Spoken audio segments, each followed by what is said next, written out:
아주 썰렁하네요. 우리 유중하 집사님도 빠졌는데 아마 주연이가 많이 아픈가 봐요. 그래서 아마 병원을 간 것 같은데, 여러분 성가대에 지원하실 분은 빨리 지원하세요. 제가 끌고 오기 전에.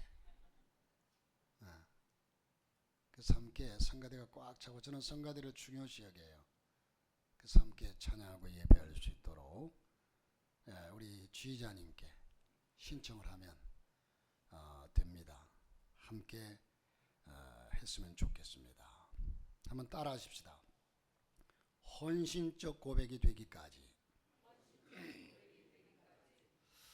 여러분은 살아오면서 누군가를 사랑해 본 적이 있을 겁니다.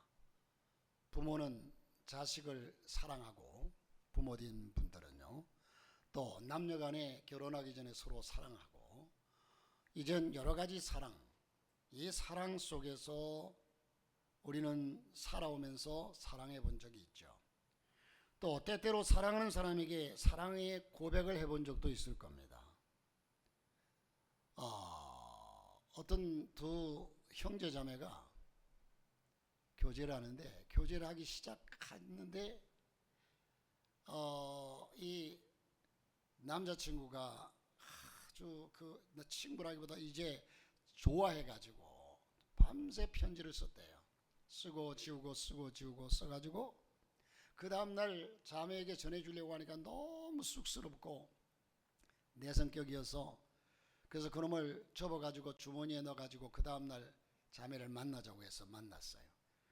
그래서 어느 전봇대 밑에, 이젠 으스름한 전봇대 밑에서 사랑한다고 좋아한다고 얘기도 못하고 내가 이거 주려고 그랬어 하고 주고 갔대요.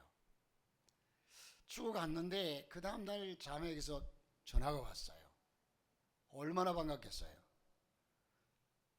그래서 기쁜 마음으로 전화를 받았더니 너 어제 나한테 2,000원 왜 줬어? 그러더래요. 편지 전해준다는 것이 주머니에 있는 돈 2,000원을 꺼내주고 잘못 전달된 거죠. 자, 어쨌든 여러분, 사람은 살아가면서 이성적으로나 또한 부모 자식 간에나 각가지의 사랑을 가지고 살아갑니다. 만약에 누군가가 고백이 없는 사랑을 하고 있다면 그 사랑은 온전한 사랑이 아닙니다. 여러분, 최고의 사랑이신 우리 예수님은 십자가에 못 박히시기 전에 그 전날 밤에 마가 요한의 다락방에서 한 사람 한 사람 제자들의 발을 씻겨주시죠. 이런 예수님의 모습에 당황한 제자들은 이해할 수가 없었습니다. 그리고 성찬 예식을 행하셨죠. 그런데 그 모든 모습이, 제자들이 지금까지 함께했던 예수님 그 모습이 뭔가 달랐어요. 다르셨습니다. 식사를 하시는 도중에 떡을 주시면서 하시는 말씀이 이것은 내 살이다. 그리고 포도주를 나누면서, 포도주를 주면서 이것은, 이 잔을 받아라, 이것은 내 피다 하시는 겁니다. 그리고 아주 중요한 말씀들을 하나하나 하는데 그 느낌이 분명히 예수님의 유언처럼 들렸습니다. 여러분, 새 계명을 너희에게 주노니 서로 사랑하라. 내가 너희를 사랑한 것 같이 너희도 서로 사랑하라. 내가 가는 것이 너희에게 유익이라. 그래, 내가 잠시만 너희와 함께 있을 것이다 라고 말씀해요. 이 모든 말씀들은요, 십자가를 지시기 하루 첫날 밤에 십자가를 중심으로 말씀하신 내용들입니다. 그러나 여러분, 십자가를 아직 이해할 수 없는 제자들은 아직 십자가 사건이 일어나지 않았잖아요. 앞으로 어떤 일이 일어날지 제자들은 잘 모르잖아요. 이 제자들은 십자가를 바라보며 말씀하시는 예수님을 이해할 수가 없었지만, 예수님의 말씀은, 수없이 많은 말씀들은 이해할 수는 없지만 베드로에게도 계속 신경 쓰이는 말씀들을 예수님이 하십니다. 그것은 자꾸만 어디를 가신다는 겁니다. 예수님이 어디를 가신대요. 자꾸만 어디로 떠나서 떠나실 것처럼 말씀하시고 예수님이 떠나시려고 준비하시는 것 같았습니다. 여기에 베드로가 묻습니다. 주님, 어디로 가시는 겁니까? 사실 여기에 주님에게 묻는 것은 우리가 그 콰바디스 도미네, 주여 어디로 가시나이까 하는 질문이 이제 영화 속에 나오지만 그 의미와는 좀 다르죠. 여기에 주님 어디로 가시는 겁니까? 가시면 왜 가시는 겁니까? 그때 예수님의 답변이 이렇습니다. 나의 가는 곳에 네가 지금은 따라올 수 없다. 그러나 후에는 따라오리라. 베드로는 더 크게 말을 합니다. 왜 저는 지금 따라갈 수 없다고 말씀하십니까? 나는 지금 주님을 위해서 목숨을 버릴 준비가 되어 있습니다. 주님이 어느 곳에 가든지 나는 주님을 따라갈 수 있습니다. 라고 호언장담해요. 예수님의 답변은 시몬 베드로야, 내가 지금 나를 위해서 목숨을 버린다고 했느냐? 하지만 닭 울기 전에, 새벽이 오기 전에 내가 3번 나를 부인할 것이다. 자, 이렇게 주님의 말씀으로 요한복음 13장이 끝나는데 마태복음 26장에 보면 베드로가 한마디 더 하는 것을 소개하고 있습니다. 다 주를 버릴지라도 나는 언제든지 주님을 버리지 않을 것입니다. 주와 함께 죽을지언정 주님을 부인하지 않겠습니다. 사랑하는 성도 여러분, 이 베드로의 고백이 얼마나 멋지지 않습니까? 얼마나 멋집니까? 자, 예수님을 3년 반이나 따라다닌 수제자로서 얼마나 충성스럽고 사나이답습니까? 이젠 그 의리와 충성심, 주를 위해서 목숨을 버리겠나이다 하는 베드로의 고백은 이 상황 속에서 베드로가 그냥 위선자로서 아부하기 위해서 이런 고백이 아닙니다. 베드로의 진정한 고백이었습니다. 자, 남달리 주님을 사랑하는 제자로서의 각오가, 그의 결단이 대단하죠. 누가복음 22장 33절에 보니까 주와 함께라면 옥에도 죽는데도 갈 준비가 되어 있습니다고 고백해요. 문제는 이런 제자의 고백을 주님께서는 인정하시지 않았다는 거죠. 여기에 베드로가 죽을 자리에 가더라도 내가 주님 따라가겠습니다 했는데 주님의 대답은 그러느냐, 그래 고맙다 이러지 않고, 베드로야, 시몬 베드로야, 네가 닭 울기 전에 나를 3번이나 부인할 것이다, 이렇게 얘기했을 때 이 베드로의 마음이 얼마나 황당했을까요? 얼마나 참 무안했을까요? 문제는 이런 제자의 고백을 주님께서 인정하지 않았다는 사실인데, 여러분 왜 고백을 믿어주지 않느냐는 것이죠. 베드로의 더 큰 서운한 것은 저와 여러분마저도 이 베드로의 고백을 소홀히 여긴다는 사실이에요. 왜? 빗나갔잖아요. 왜냐하면 우리는 이미 결론을 알고 있습니다. 베드로가 지금 앞으로 어떻게 될 것인지, 어떻게 되었는지 결론을 알고 있기 때문에 베드로의 고백을 그렇게 진실성 있게 느끼지 못합니다. 주님 말씀대로 배반하고 저주하고 떠나가버린 베드로를 우리는 이미 성경을 통해서 보았습니다. 사랑하는 성도 여러분, 베드로 하면 어떤 생각이 납니까? 베드로 하면 주님을 저주하며 배반한 사람, 이런 낙인이 찍혀 있고 이것이 언제나 전제되어 있습니다. 우리들은 기억하고 우리는 너무 잘 알고 있습니다. 그러나 오늘 말씀은 조용히 우리에게 질문을 하고 있습니다. 이 말씀 속에 다른 각도에서 보면 우리가 어리석다고 여기는 베드로의 고백 속에서 오늘 여기 앉아 예배하는 저와 여러분에게 질문하는 겁니다. 뭐라고요?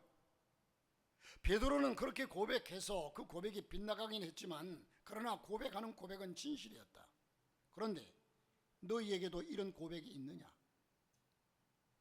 너희에게도 이런 신앙 고백이 있느냐는 겁니다. 주님 나를 위해서 죽으셨군요. 나도 주님을 위해서 목숨을 버리겠습니다. 주님이 가시는 곳이라면 옥에도 죽는데도 가겠습니다. 여러분 예수 믿고 나서 이 고백을 한 번이라도 해보신 적이 있습니까? 여러분이 예수 믿고 나서, 저는 신학을 하면서 목회자의 길을 가면서 제일 신학생 때 즐겨 불렸던 찬양 하나가 있어요. 주님 나는 오늘부터 모든 것을 버리고 일편단심 주님만을 사랑하겠습니다. 주님 위에 나는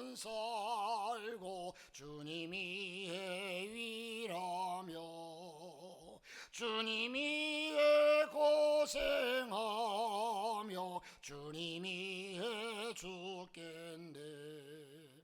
이 찬송을 그렇게도 많이 불렀어요. 이게 저기 여러분 포천에 가면요, 포천이 아니라 철원에 가면 대한수도원이 있습니다. 대한수도원 기도원이 있는데 그 기도원에 신학생 때 엄청 많이 다녔어요. 거기 가면 이 찬양이 아주 주제곡이에요. 주님, 나는 오늘부터 찬송하면서 울면서 고백하면서 이런 찬송을 부르고, 주님, 나는 오늘부터 죽으면 죽으리라 일사의 각오를 주소서. 그리고 이젠 제가 신학할 때 제 방에 위에다가 제가 글씨로 한자로 일사각오, 주를 위해서 하면 죽겠다라는 것을 써놓고서 늘 보면서 되새겼어요. 힘있게 불렀죠. 푸른바다 나서는 몸 어디든지 가오리다. 자, 목회자의 길을 가니까 이렇게 이젠 고백했을지 모르지만 여러분 한번 생각해 보세요. 여러분은 예수 믿고 진정하고 내가 주를 위해 살겠습니다, 주를 위해 죽겠습니다 라는 고백을 한 번이라도 해본 적이 있습니까? 베드로를 손가락 기술하기 전에, 베드로가 어떻게 어쨌다 저쨌다 얘기하기 전에 앞서서 저와 여러분은 주를 위해서 그런 고백해 본 적이 있습니까? 저는 오늘 말씀을 준비하면서 생각해 보았습니다. 오늘 많은 그리스도인들이 가룟 유다를 비웃고 베드로를 어리스다 하지만 우리에게는 주를 향한 이런 신앙 고백마저도 없는 신앙생활을 하고 있다는 느낌이 듭니다. 어떻습니까?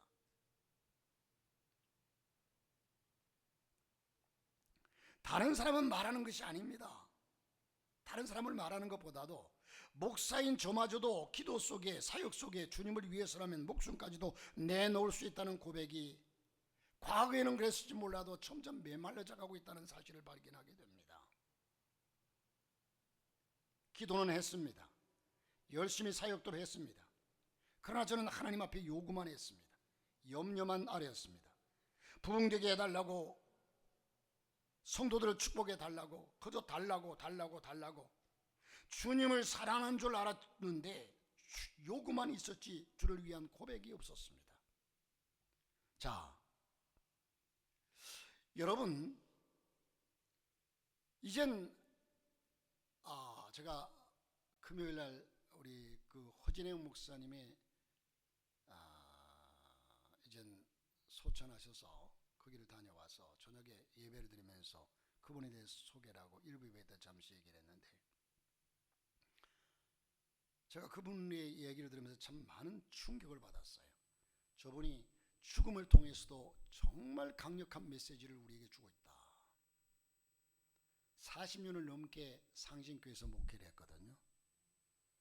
그런데 목회를 하고서 마지막에 이젠 그 가족들에게 하는 고백이, 내가 이젠 가면 상신교회를 통해서 모든 예배를 집례하고 성도들과 함께 예배를 드려달라.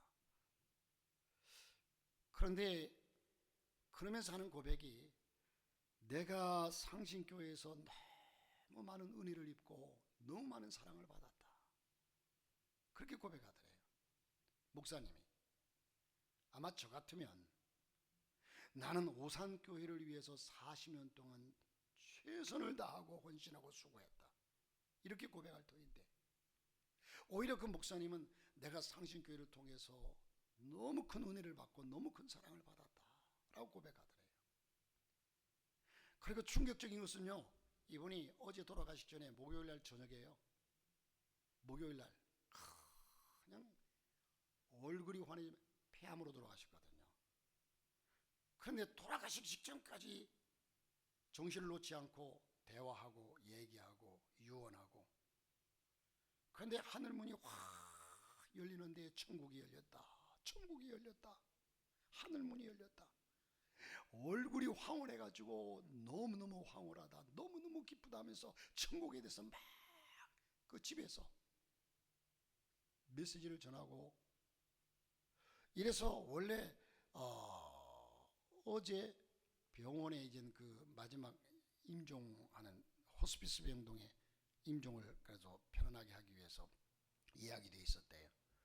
그런데 병원에 가기 전에 새벽 5시 20분에 잠자 설교하다가 그냥 혼자 그 하늘문에 열린 모습을 환하게 보면서 설교하다가 그냥 가셨어요. 얼마나 평안하게, 얼마나. 보통 사람이 돌아가실 때는 숨을 막 헐떡이다가 탁 끊어지잖아요. 근데 이분은 그렇지도 않고요. 벌써 천국을 보고 그래서 그 마지막 순간까지 너무 이분이 폐암으로 1월 달인가 이게 확정을 받고 이렇게 돌아가셨는데, 나는 하나님이 주신 생명 그대로 가지고 있다가 주님 오라면 가겠다 하고서 연명치료를 안 받으셨어요. 그 확정 받고 나서 집에 와서 항암치료, 통증에 먹는 약 하나를 먹지 않고 계시면서, 내가 마지막 얼마가 남았는지 모르지만 만나고 싶은 사람 만나, 병원에 가 입원했으면 못 만나잖아요. 만나고 싶은 사람 만나고, 얘기해주고 싶은 사람 얘기해주고, 그러면서 아프다는 여러분 암 말기에 그 치료를 안 받는 입장에서 얼마나 고통스러웠겠어요. 그러나 아프단 말 한마디를 안 하셨대요. 그러면서 마지막까지, 그런데 기침이 얼마나 심하게 나는지 누울 수가 없어서 석 달 동안을 앉아서 자고, 앉아서 생활하고, 앉아서. 정말 너무너무 위대하신 분이에요. 제가 거기서 너무 큰 도전을 받았어요. 자, 어쨌든 여러분, 이젠 정말로 우리는 내 입장에서, 나는 오산교회에서, 글쎄요, 틀린 말을, 예를 들어서 그분이 내가 상신교회를 위해서 40년 동안 나는 최선을 다했다. 사도 바울이 나의 갈 길을 달리고 믿음을 지켰으니 이제 그런 나를 위해서 의의 밀려가니 예비되었노라고 얘기할 수 있는데, 그것이 잘못된 것도 아닌데, 나는 교회를 통해서 너무 큰 은혜를 받았다.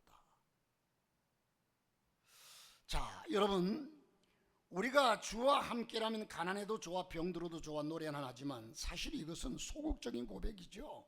적극적인 고백이라면, 우리는 소극적인 고백보다 적극적인 고백이라면 찬송가 가사처럼 부름받아 나서니 이 찬송을 신앙의 양심을 가지고 자신 있게 부를 수 있어야 합니다.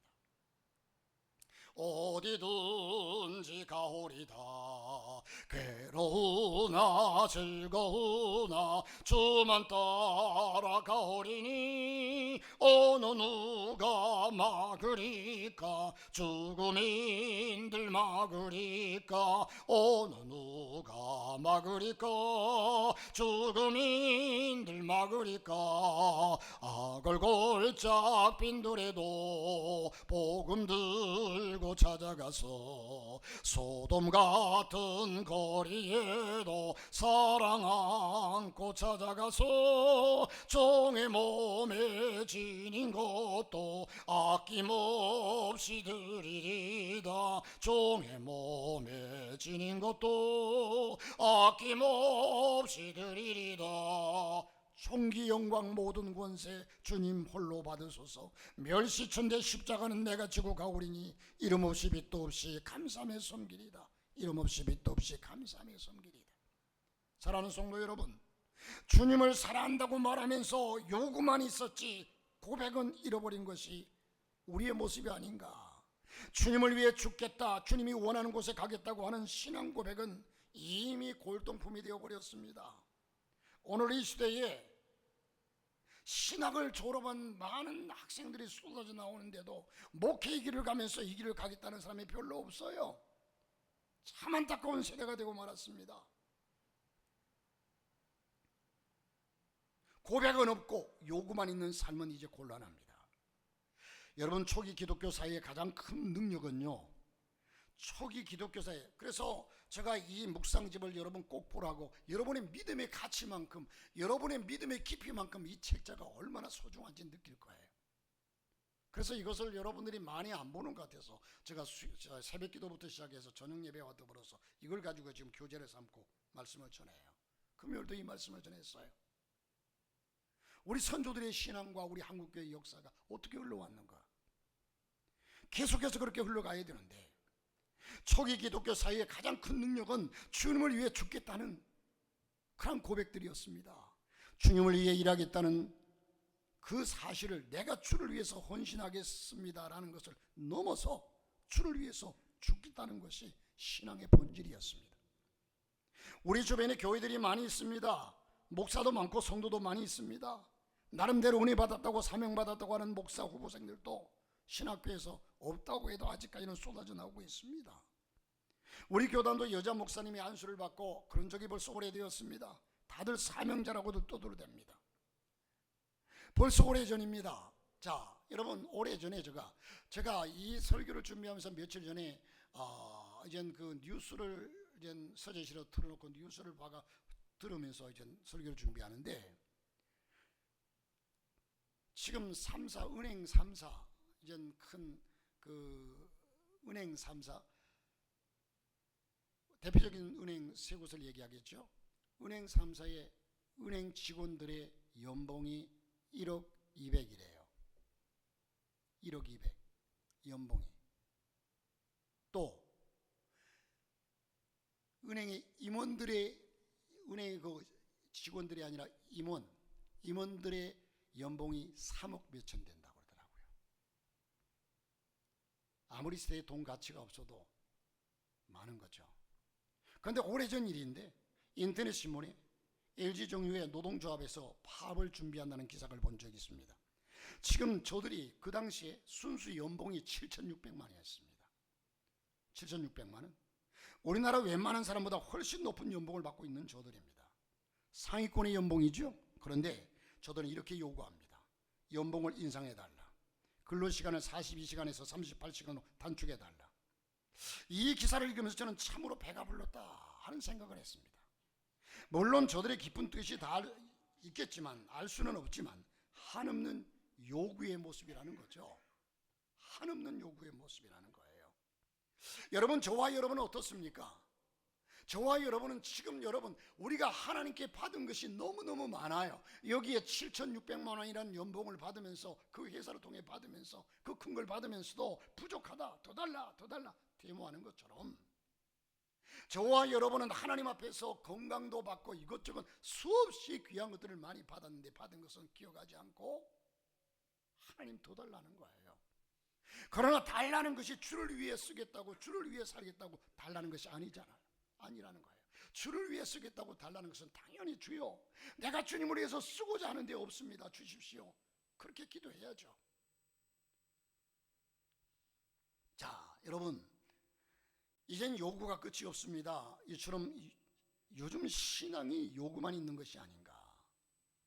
주님 때문에 부자가 되고, 주님 때문에 문제 해결하고, 주님 때문에 병 낫고, 하지만 신앙 고백이 메말랐습니다.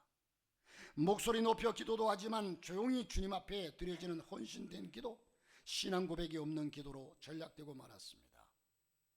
저와 여러분에게 물으면, 여러분 주님을 사랑합니까? 물으면 여러분 거의 아멘 할 거예요.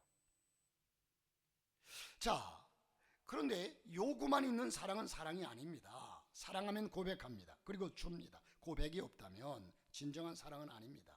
남녀간의 사랑도 마찬가지입니다. 여러분, 자, 생각해 보세요. 남녀간에 제대로 콩커풀이 씌워 사랑해 보십시오. 서로 콩커풀이 씌었다고 그러잖아요. 이 콩커풀이 씌었다고 생각하는 사람들의 사랑을 보면, 저들은 내가 싫어하는 게 상대방 좋아하면 다 좋아요. 상대방 좋아하면 다 좋아요. 이젠 내가 좋아하는 것을 고집하지 않아요. 자, 점심 먹자.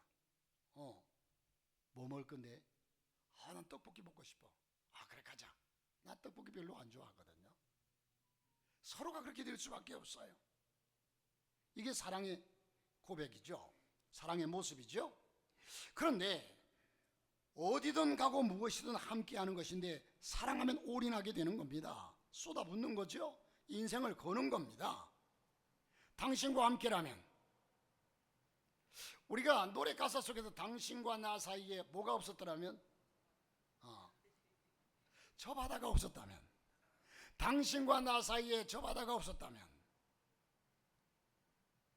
또 저 푸른 초원 위에 그림 같은 집을 짓고, 저는 이걸 보면서, 자, 이렇게 함께 한 100년 살고 싶다고 얘기하는데, 여러분, 초원 위에 그림 같은 집이 제대로 지어집니까? 초원위에 그림 같은 집을 유지하려면 거기에 누가 풀을 뽑고 누가 거기에 단장하고 누가 돌을 쌓고 누가 하는데요. 그거 사는 거 아니에요. 콩고불이 벗어져야만이 이렇구나. 서로 좋아하게 되면요 아무것도 염려가 안 돼요. 그런데 딱 결혼하고서 이젠 어느 정도 지내서 콩고불이 벗어지면 아이고 내가 잘못 선택했어. 여러분 거저되지 않아. 그 거저되는 것, 그 모든 문제는 아예 생각지 않고. 그래서 유행가 가사에도 있듯이 사랑은 옛날에 정동원 얘기에 사랑이 뭐냐고 물으니까 눈물의 씨앗이잖아요. 영원하지 않다는 겁니다. 콩고불이 벗겨지면 그때서야 제정신이 드는 거죠. 그런데 배우자들끼리는 부부가 콩고불이 안 벗겨지고 평생 가는 것은 복인 줄로 믿습니다. 아멘이 이것밖에 안 나올까? 혼자 사시나 보다. 자, 여러분 사랑을 제대로 하면 올인하게 됩니다. 부모도 재산도 다 버리는 겁니다. 그렇게 부모가 반대해도 서로 좋아하니까 그냥 뭐 도망가서 그리고 임신했다고 하고 뭐 이렇게 결혼을 해요. 여러분 하나님이 이처럼 세상을 사랑하사 독생자를 주셨으니 하나님이 나를 사랑하셨다는 겁니다. 그냥 말로만 사랑한 것이 아니라 그야말로 죽음으로 그 아들을 우리에게 주기까지 사랑했다는 겁니다. 하나님이 사람이 되는 것은 사랑 때문이고 고난받으신 것도 사랑 때문이고 죽으신 것도 사랑 때문이고 주님이 물과 피를 다 쏟으신 것도 사랑 때문입니다. 이런 하나님의 사랑을 경험한 사람들은 다 포기하고 선교사로 가는 거 아니에요. 저는 선교사님들 보면 참 대단해요. 아니 저들이 믿는 하나님과 우리가 믿는 하나님, 저들은요 그 열악한 생활 속에 가가지고 함께 고통하고 함께 먹고 함께 생활한 걸 보면요, 여러분 이 나라에 있으면 지금 우리나라에서 여기에 있으면 먹을 것도 마음껏 먹고 모든 기후 조건이나 모든 것이 얼마나 편할까요? 왜 우리가 굳이 명분을 가지고 변명을 하자면 이 나라에는 예수 믿지 않는 사람이 없습니까? 여기서 전도하면 되고 여기에서 복음 전하면 됐지 굳이 그 영혼 구원은 마찬가지인데 이렇게 얘기할 수 있어요. 주님을 사랑하기 때문입니다. 주님을 사랑하기 때문에 사랑하는 일을 위해서는 자기 목숨까지도 내놓을 수 있기 때문에 여러분 주님을 사랑하는 사람의 예배에는 다른 것이 있습니다. 그것은 드려지는 겁니다. 우리들의 예배는 너무나 받는 데 익숙해져 있습니다. 은혜, 사랑 모두가 달라지는 겁니다. 그러나 아닙니다. 예배는 하나님께 드리는 겁니다. 우리 자신과 모든 것을 올인하는 것이 바로 예배입니다. 예배를 통해서 하나님을 축복하고 기쁘시게 드리는 겁니다. 그러므로 우리는 헌신하겠습니다, 아멘하겠습니다 하고 고백해야 되는 거죠. 사랑은 주는 겁니다. 그것도 아낌없이 주는 겁니다. 사랑의 크기만큼 주는 겁니다. 자식에게 모든 것을 다 주지 않습니까? 왜입니까? 사랑 때문이 아닙니까? 사실 베드로의 고백이 우리가 결론을 알고 이해하니까 별거 아닌 것처럼 여길지 모르지만 우리는 이 베드로의 고백마저도 우리에게는 없어요.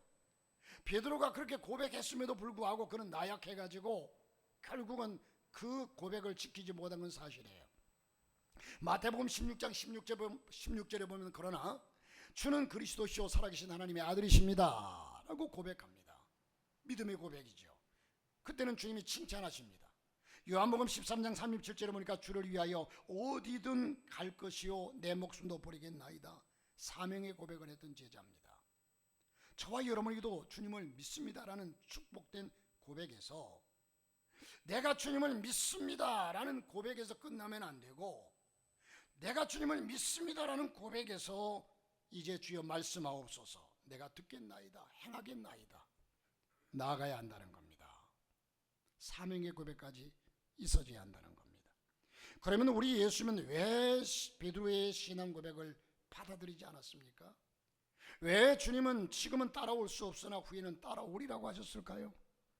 왜 지금의 많은 각오와 결단이 있는 베드로의 신앙 고백이 인정받지 못하고 있습니까? 주를 위해서 내 목숨을 버리겠나이다 하는 베드로의 신앙 고백은 왜 그런가? 십자가가 없는 고백입니다. 아직 십자가가 없는 고백입니다. 여러분 십자가가 없는 신앙 고백, 영광만 꿈꾸는 고백이었던 겁니다. 우리의 신앙 고백이 없는 신앙생활도 점검받아야 하고 다시 한번 생각해 봐야 하지만, 그러나 우리의 신앙 고백이 있다 해도 부름받아 나서니 몸 어디든지 가오리다 찬양하고 우리의 입술로 고백할지 모르지만, 그러나 부름받아 나서니 몸 어디든지 가려고 하면 그게 얼마나 큰 십자가 대도 됩니까? 그 십자가를 전제하고 십자가를 짊어지고 가는 고백이 진정한 고백이 아니겠습니까? 여러분, 우리는 말로만이 신앙이 아니라 우리의 상황이 닥쳐졌을 때에 우리의 몸으로 십자가를 나타낼 수 있는, 십자가를 짊어질 수 있는, 내가 그것을 안을 수 있는 이 고백이 진정한 고백이라는 겁니다. 온전한 고백이라는 겁니다. 우리의 신앙 고백이 없는 신앙, 그러나 신앙 고백이 있다 해도 십자가가 없는 고난을 배제한 신앙 고백도 점검을 받아야 합니다. 바울 사도도 그의 사역 중에 많은 고난을 받았습니다. 감옥과 태장과 매를 맞았고, 그럼에도 그는 감사했고 예수의 흔적을 가졌노라고 고백했습니다.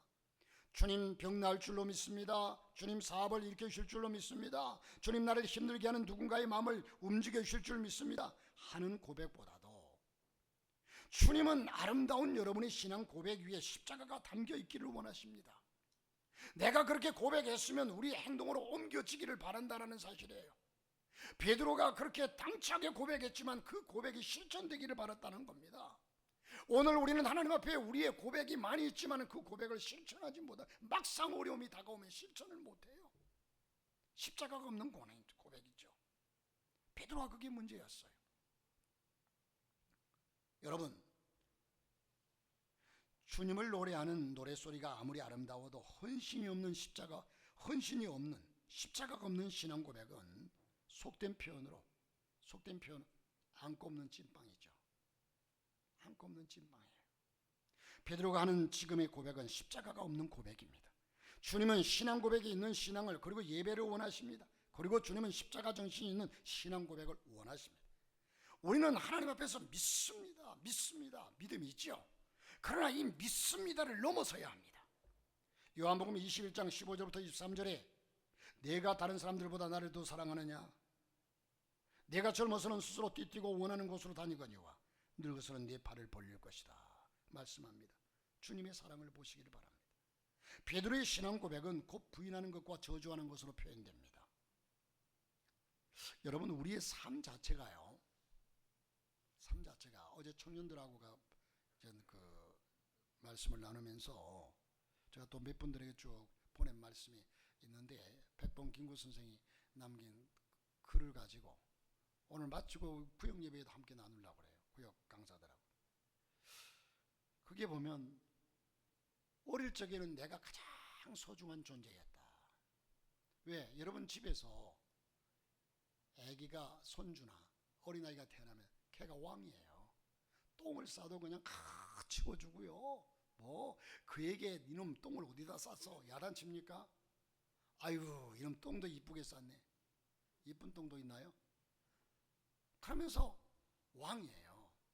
그런데 그가 좀 자라가지고 성인이 되면요, 스스로 잘난 체하면서 자기가 가장 소중한 존재로 자존심을 가지고, 그런데 살다 보니까 나이가 드니까요, 나이가 60, 70 지나다 보니까 나보다 못한 사람이 세상에 없다 라는 생각을 가지게 돼요. 인생을 그렇게 살고 보니까 소리 들어서 깨닫게 된다는 거죠. 자, 여러분, 그러므로 우리의 신앙이 흔히 노래 가사처럼 우리는 늙어가는 것이 아니라 익어가는 것이다, 인생을 그렇게 표현하잖아요. 자, 주님은 베드로의 신앙 고백을 무시하고 짓밟아버린 것이 아니라 내가 지금은 아니지만 후에는 따라올 것이라고 그에게 소망을 줍니다. 주님은 연약한 베드로에게 미래적 사명을 주셨습니다. 지금은 아니지만 너를 앞으로 더 큰 일을 할 사람이라는 사실을 인식시켜 줍니다. 베드로의 신앙 고백 앞에 주님은 말씀하십니다. 진실로 진실로 내게 이르노니 내가 다굴기 전에 3번 나를 부인하리라. 물론 베드로는 말씀대로 주님을 3번 부인할 것이라고 했습니다. 저주까지 퍼부으면서 말입니다. 그러나 주님은 지금 베드로를 보신 것이 아니라 미래의 베드로, 미래의 모습을 보신 겁니다. 주님과 어리석은 사람의 차이는요, 주님과 어리석은 사람의 차이는 사람은 지금만 봅니다. 지금. 그런데 우리는 지금 내 감정과 내 그 상황을 따라서 처신하면 그것이 결국은 내게 화가 돼요. 우리는 좀 멀리 내다보고 처신하고 내다보고 말하고 내다보고 살아야 된다는 겁니다. 여러분, 그러나 주님은 미래를 보면서 기대 가운데 지금을 참아주고 인내해 주신다는 거죠. 아브라함이 되기까지, 그리고 시몬이 베드로가 되기까지, 사울이 바울이 되기까지 교회의 지도자나 성숙한 그리스도인은 미래를 기대하면서 지금을 말하는 자여야 합니다. 주님은 베드로의 부인하는 것을 넘어 앞으로 있어질 베드로의 충성을 보셨습니다. 그리스도 안에 있는 사람은 오늘을 보고 형제를 판단해서는 안 됩니다. 지금 우리는 예수님을 팔게 될 가룟 유다를 비판할 수 있습니다. 지금 우리는 예수님을 부인하게 될 베드로를 비판할 수 있습니다. 주변에 연약한 사람들을 보면서 심지가 없는 사람들이라 판단할 수 있습니다. 그러나 그들의 앞으로를 바라볼 수 있어야 합니다. 그리고 기대하고 인내해야 합니다. 그러나 두 가지 사실을 잊어서는 아니 될 것은, 나는 지금 큰 소리 치면서 베드로처럼 고백할 수 있지만은, 그러나 베드로처럼 그렇게 실패할 수도 있다는 사실을 또한 나 자신은 생각해 봐야 하는 겁니다. 초대교회 7 집사 중에 성령 충만한 사람 7 집사를 뽑았어요. 말 그대로 성령 충만했어요. 그러나 그 중에 니골라당을 만든 니골라고 하는 사람은 결국 나쁜 길로 빠지고 말았습니다. 그리고 그럼에도 주님은 저들을 사랑하고 결국 저들을 쓰셨다는 사실을 잊어서는 안 됩니다. 사랑하는 성도 여러분, 지금은 아니지만 후에는 언제 베드로의 신앙 고백이, 지금은 아니지만 후에는 나를 따라오리라고 예수님이 말씀하셨는데, 그 예언의 말씀대로 그대로 베드로가 되어졌어요. 후회가 언제입니까? 후회가 아니고 이후에. 후회는 언제입니까? 이젠 예수님이 부활 승천하시고 제자들이 마가의 다락방에 모여서 기도하고 성령 충만 받은 후에, 베드로는 예수님 계실 때는 예수님을 3번씩이나 부인하고 저주까지 했지만, 그러나 그가 마가의 다락방에서 성령 충만 받은 후에는 예수님을 위해서 십자가를 거꾸로 졌습니다. 성령 충만 받은 후에 신앙이 신앙다워지려면, 고백이 고백다워지려면 성령 충만해야 합니다. 아까 드린 말씀, 우리 허진행 목사님이요, 한 일주일 전에 아는 목사님이 가서 면회를 했는데, 집에서 얘기를 나누는데 목사님이 그런 얘기를 하시대. 어제 내가 꿈에 하나님이 초대교회의 모습을 그대로 신앙생활하는 성도들과 초대교회의 모습을 그대로 보여주시더래요. 그대로 보여주시는데, 그래서 자기는 살아생전에 그렇게 오랫동안 목회했노라고 하면서도 초대교회 같은 목회를 못했다는 사실이 너무 걸려서 밤새 회개했다고 그러더래요. 밤새 하나님 앞에 회개했다고. 그 얘기를 들으니까 얼마나 저도 큰 충격인지 몰라요. 우리 교회는 개척할 때부터 영구적인 구호가 초대교회 같은 교회예요. 그러나 지금 우리 현실 속에서 우리 교회가 정말 초대교회 같이 유무상통하고 서로 나눠주고 베풀고 기도하기를 힘쓰고 말씀에 가까워 힘쓰고 이런 교회인가? 오늘날 교회들이 너무나 이벤트나 모든 것들이 인간적인 중심으로 가는 모습들이 너무 많아요. 하나님의 은혜로 하나가 되어야 되는데, 하나님의 은혜로 서로 형제와 자매와 원수가 없이 서로 주고받고 나누면서